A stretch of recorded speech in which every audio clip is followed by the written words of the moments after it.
Hi guys, this is David, and welcome to my most valuable, rarest, and most expensive PlayStation 2 games. Last time I came to you guys, I was talking about my PlayStation 1 collection, because a lot of people were saying, hey David, you showed us your game room tour, but what are the gems of your collection?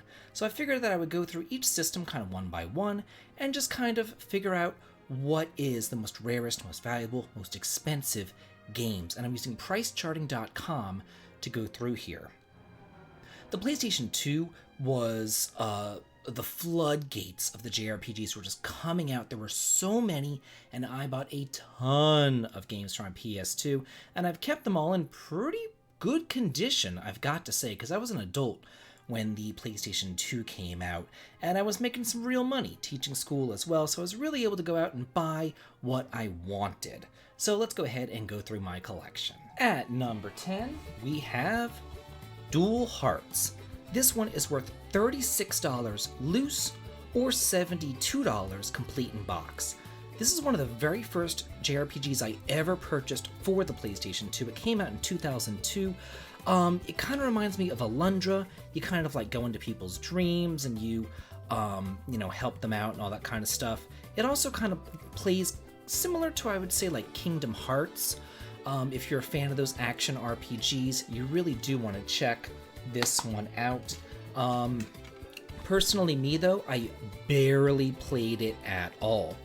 I remember being very excited for it and liking it and wanting to play it, but then I realized, oh, it's 3D, and I really have massive issues playing 3D games, especially action games, so I really only played it for maybe a half an hour or so, and then I gave up on it because it was just too hard to control for me.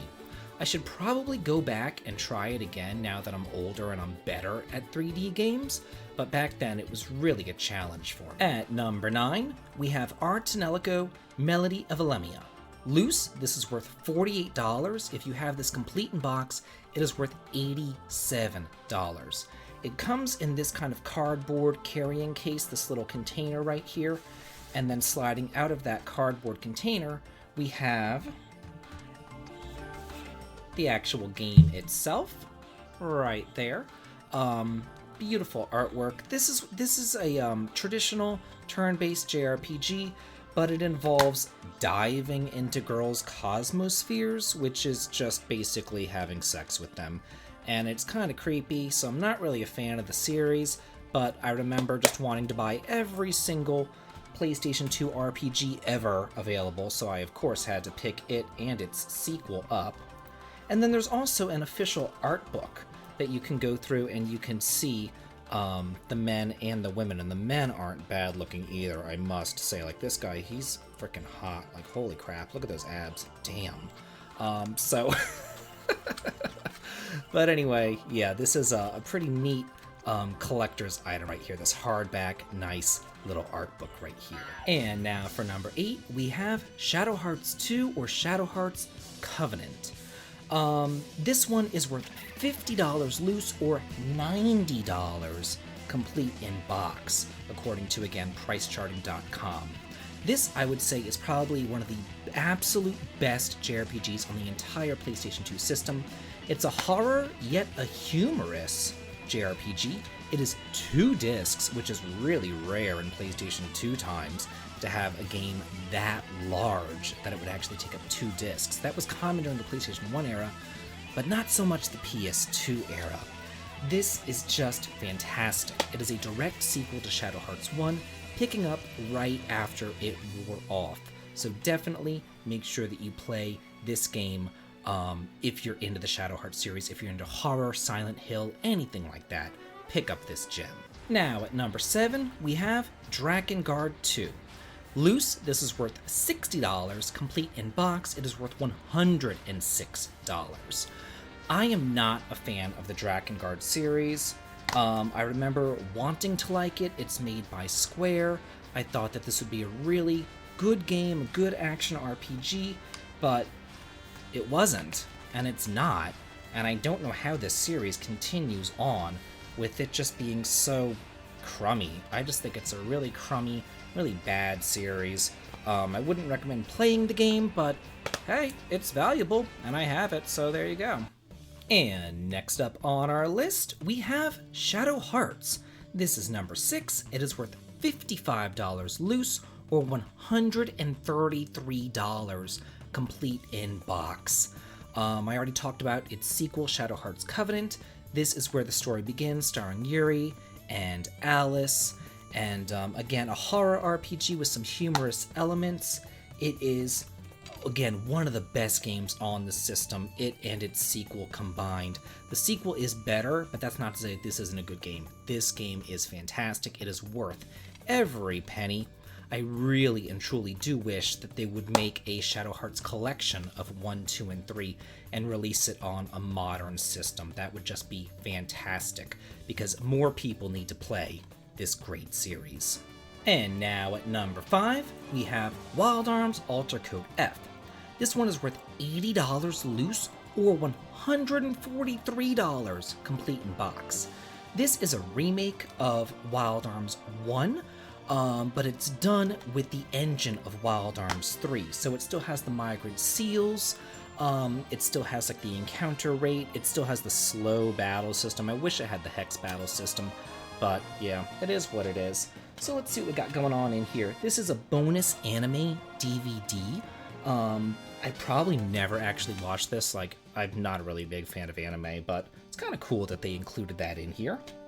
And then the actual game itself.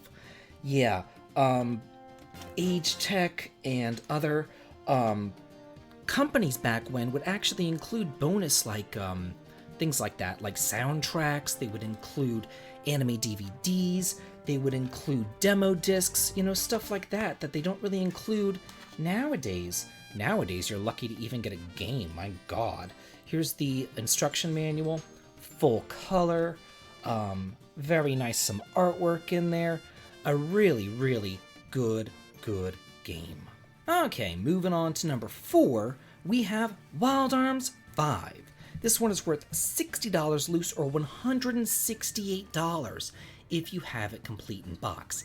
This is the 10th anniversary edition, and this game was made as like an homage to all the Wild Arms games that came beforehand. And then no other Wild Arms games came except for Wild Arms XF on the PSP, which is rather unfortunate because I loved this series. Comes inside this beautiful cardboard box right here, but inside we have the actual game itself right here. It says 10-year anniversary on the back, and then inside our game with Rebecca and Avril on the front, Dean on the cover of the instruction manual there, looking pretty badass if I do say so myself. Full color instruction manual, very, very nice. But that's not all, because this is 10th anniversary edition. It also has an Art of Wild Arms book, and this isn't just art of Wild Arms 5, like this is Wild Arms 2 art right here. It has just art of all sorts of Wild Arms games and everything. It's really nice. So this is a really beautiful collection right here, and worth every single penny if I do say so myself. And now at number 3, we have Suikoden 5, worth $97 loose, complete in box, worth $168, the same price as Wild Arms 5. I bought this apparently for $20. There's a little $20 price tag right there on the back, so this has appreciated in value quite a bit. And I would say that this is probably the best Suikoden game, even better than Suikoden 2. Although there really isn't much separating those two because they both are just fan-frickin-tastic. Unfortunately, though, I don't have the instruction manual for Suikoden 5, so in order to really make this complete in box and really make it worth it, I need to get the instruction manual, so I need to be on the lookout for that to finish up this as far as complete in box is concerned. Now at number 2, we're getting to some gems of my collection. This is Shin Megami Tensei Devil Summoner 2, Radao Kuzunoa vs. King Abaddon. I have never even opened this thing up. This is brand new. I bought it new for $39.99. Comes with a little Jack Frost doll. The game itself is still sealed. Everything is all sealed up. The plastic is still there. So this is actually completely brand new. If you have this loose, $165. If you have it complete in box, $182. If you have it new, like I do, it's $205. So yeah, I've said before and I've said it again, I'm not the biggest fan of SMT, but for $40 with this collector's edition, whenever I bought it, I couldn't pass it up. Haven't played it ever. I probably never planned to play it, but I have it, and it's really cool. And finally, what is number one but Xenosaga 3? Loose, it's worth $120. Complete in box, $251 according to pricecharting.com. This is the third and final game of the Xenosaga trilogy. Looks like it came with 2 discs, so we have two disc RPGs here. This and Shadow Hearts Covenant. It says right here on this, what does it say? Potomac Video Center Inc. in Washington, D.C. I haven't been in Washington, D.C. since I was a little kid, so I must have bought this used from somebody else who got this from a rental store or something, and then I just got it at GameStop or wherever. Looks like the instruction manual is full color. We have an advertisement on the back for .hat GU. Yeah, I would say that Xenosaga 1 and 3 are the best games in the series. Xenosaga 2, not so hot. Not a fan. But I don't know, I mean, they're good games. I don't know if I'd pay $251 for this game, but it is good. I would love, just the same way that I would love for them to make some sort of collection of Shadow Hearts. I would love if they made a collection of the Xenosaga games, as well as maybe even Xenogears. I know that there's some issues regarding that, but that would be a really nice thing to do. And while we're here, let's just look at some other cool stuff that I have in my collection and talk about just some regrets that I have as well. A cool thing that I have is the Final Fantasy XII Collector's Edition. This is a steel-cased box. There's like a bonus DVD inside of there. Very nice. They have the 2 CDs kind of on top of each other like that. It's really a beautiful collector's edition here, and I did buy the Zodiac Age edition for the PlayStation 4, and I talked about that in a recent video. So now let's go over some regrets that I have. Arc the Lad, Twilight of the Spirits, in this crumb bum little GameStop case thing. I wish that I got that complete in box. Speaking of awful little crumb bum things, this is Valkyrie Profile Samaria. I bought it. Doesn't even have the manual, doesn't have the case, doesn't have anything. Odin Sphere from Vanillaware, which would have beautiful artwork. Nothing. Not even a manual. It's really just rather unfortunate. Disgaea Hour of Darkness. Spent $40 on Disgaea just to get the game. Not even a god. Oh god, it's falling. Look at this. It's falling apart. What a piece of shit.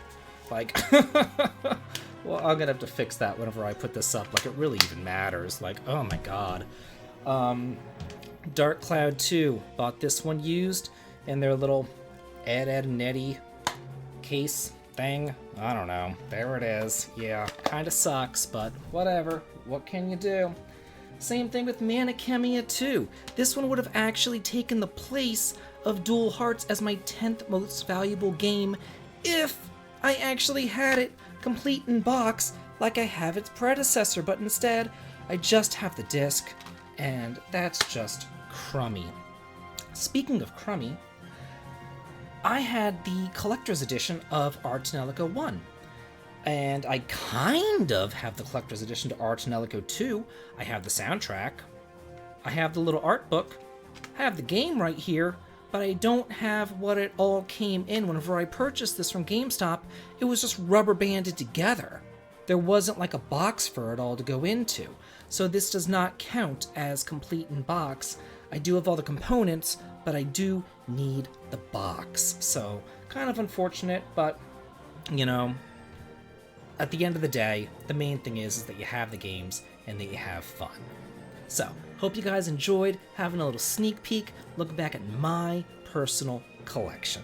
If you guys like this, make sure that you like, comment, and subscribe. You can hang out on the Discord, all that kind of good stuff, and leave me a comment below. Have a good day.